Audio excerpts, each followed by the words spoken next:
Basic of accounts. अगर accounts की बात करें तो कुछ बेसिक रूल्स होते हैं जो हमें जानने ज़रूरी होते हैं, जो हमें डे टू डे लाइफ में हेल्प करते हैं। जैसे कुछ है गोल्डन रूल्स। गोल्डन रूल्स होता है personal account, real account and nominal account. सी अकाउंट्स का बेस ही इनसे स्टार्ट होता है। अगर आपको पर्सनल, रियल एंड नॉमिनल के गोल्डन रूल्स नहीं पता है तो सारी अकाउंटिंग फेल हो जाती है। तो आपके स्टार्टिंग ऑफ द कैरियर यानी कि स्टार्टिंग ऑफ द स्टडीज़, जब आप एफ वाई जैसे में आते हो, आपको सबसे पहले यही सिखाया जाता है। आपके शायद फर्स्ट चैप्टर का ही ये पार्ट है, personal, real and nominal account के गोल्डन रूल्स।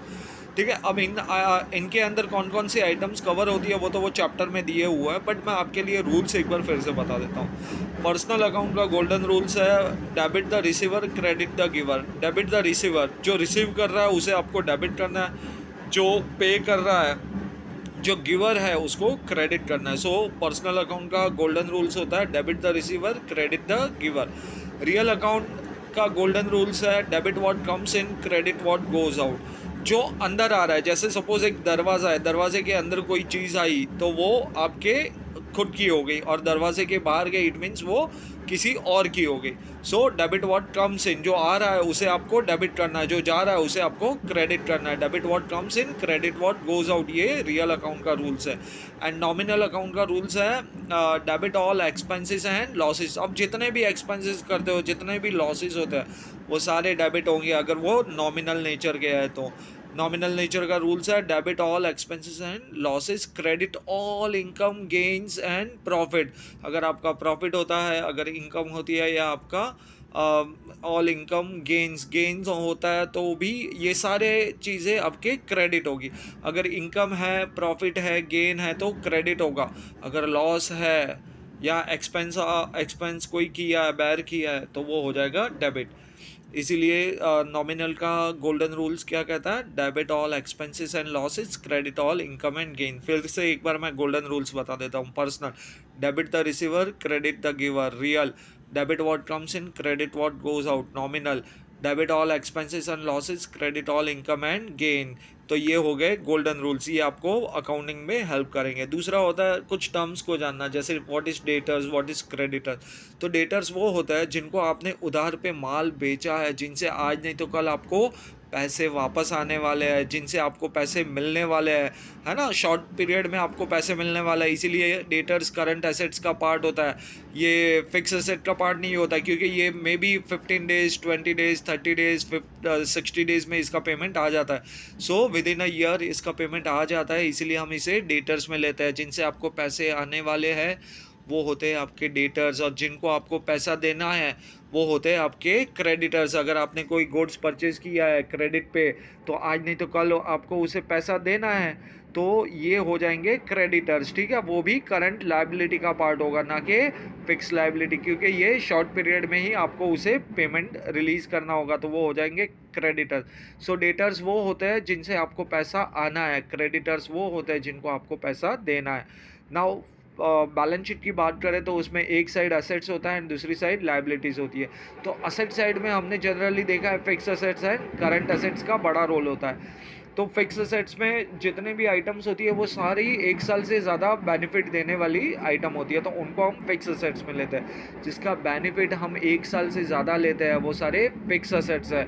और जिसका benefit with in a year हमें मिल जाता है, जैसे अभी हमने करंट असेट्स का एक एग्जांपल ऊपर डेटर्स पढ़ा था। विद इन अ ईयर हमारे पास पैसा, जो हमने उधार पे किसी को गुड्स बेचा था, विद इन अ ईयर पैसा वापस आ जाएगा, तो वो हमारे करंट एसेट्स का पार्ट होता है। इसके अलावा भी बहुत सारी आइटम्स होती है जो करंट एसेट्स में आती है, बट करंट एसेट्स जिसका बेनिफिट एक साल के अंदर मिल जाता है, जो इमिडिएटली लिक्विडेट हो सकते हैं, वो सारे current assets and fix assets जो कि जिसका बेनिफिट आपको लॉन्ग टर्म के लिए मिलता है, वो होता है fix assets. Same way capital, fix liability and current liability, ये सारे होते हैं लायबिलिटी के पार्ट। लायबिलिटी में आपने देखा है कैपिटल, अब कैपिटल लायबिलिटी में क्यों है? ओनर बोलेगा ये तो मेरा खुद का ही कैपिटल है, लेकिन हम सब जानते हैं कि ओनर ने लायबिलिटी, ओनर का एग्जिस्टेंस एंड बिजनेस का existence both are separate entity, यानी सेपरेट आइडेंटिटी होती है ना। हम अपने फर्म का पैन कार्ड भी लेते हैं, यानी कि हम ये बताते हैं कि वो एक सेपरेट आइडेंटिटी है। यानी कि आपने जैसे किसी अपने फ्रेंड को कैसे आप पैसा देते हो उसको बिज़नेस स्टार्ट करने के लिए, ऐसे आपने एक फर्म को, सपोज़ कि वो आपका बिज़नेस, आपका एक फ्रेंड है, आपने उसे पैसा उसे दिया है, उसके बिज़नेस में लगाया है, वैसे रीत से आपने दिया है, तो कल को ये उसकी लायबिलिटी है, ये बिज़नेस फर्म की लायबिलिटी है कि इतना पैसा तो मैं अपने ओनर को रिटर्न दे ही दूँ। इट मीन्स वो उसकी लायबिलिटी हो गई। Owner and firm, business firm both are separate from each other, इसीलिए कैपिटल को हम लायबिलिटी में रखते हैं। आज नहीं तो कल ओनर को इतना पैसा हमें रिटर्न देना ही होगा, ठीक है। कैपिटल के अलावा फिक्स लायबिलिटी, जिसे एक साल से ज़्यादा टाइम पीरियड के अंदर हम पे करेंगे, ये लॉन्ग टर्म लायबिलिटी होती है, शॉर्ट टर्म नहीं होती है। इसमें आपको एक बहुत बड़ा पीरियड होता है। जैसे हम इंडिविजुअल लेवल पे बात करें, जैसे हम होम लोन लेते हैं 20 साल के लिए, तो अब ये कोई मैं 1 साल के अंदर तो पे नहीं करूँगा। वैसे ही बिज़नेस के अंदर भी बहुत सारी लायबिलिटीज़ होती है जिससे हम लॉन्ग टर्म में पे करेंगे, शॉर्ट टर्म में ये पे नहीं कर सकते, तो वो सारे फिक्स लायबिलिटी के कैटेगरी में आएंगे, ठीक है। और करंट लायबिलिटी, जिसे मैं विद इन अ ईयर पे कर दूंगा, वो सारे मेरे करंट लायबिलिटीज़ में हो जाएंगे, ठीक है। तो आज के बेसिक अकाउंट्स में हमने सीखा था गोल्डन रूल्स। एक बार आपके लिए फिर से ये करता हूँ, गोल्डन रूल्स में personal, real and nominal. Personal, debit the receiver, credit the giver. Real account, debit what comes in, credit what goes out. Nominal, debit all expenses and losses, credit all income and gains. Now debtor and creditors, balance sheet item. Debtors जिनसे आपको पैसा लेना है, मिलना है, आपके पास पैसा आएगा, वो होते हैं डेटर्स। जिनको आपको पैसा देना होता है वो होते हैं क्रेडिटर्स। फिक्स असेट्स, जिनका बेनिफिट बैलेंस शीट में होता है, fix assets and current assets. Fix assets और करंट असेट्स असेट कैटेगरी में आते हैं। फिक्स असेट्स जिसका बेनिफिट आपको 1 साल से ज़्यादा, यानी कि may be for 5 years, 10 years, 20 years के लिए मिलता है। करंट असेट्स जिसका बेनिफिट आपको 1 साल के अंदर ही मिल जाता है, इजीली लिक्विडेट हो जाता है, ठीक है, वो सारे करंट असेट्स में।